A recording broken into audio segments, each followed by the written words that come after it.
ಭಾವಗಳ ಬೀಸಣಿಗೆ ಬೀಸೋ ಮಾಯಾವಿ ನೀನು, ನಿನ್ನುಸಿರ ಧ್ಯಾನಿಸುವ ತೀರ ಸಾಮಾನ್ಯ ನಾನು.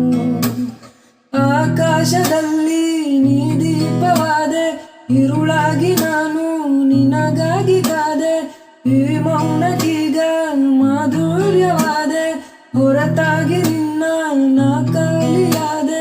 ಸಿಹಿ ಕಹಿ ಏನಾದರೂ ಪ್ರತಿ ಕ್ಷಣ ಜೊತೆಯಾಗಿರು, ಇನ್ನೂ ಬೇಕಾಗಿದೆ ಒಲವು, ಇನ್ನೂ ಬೇಕಾಗಿದೆ, ಇನ್ನೂ ಬೇಕಾಗಿದೆ ಒಲವು, ಇನ್ನೂ ಆಗಿದೆ.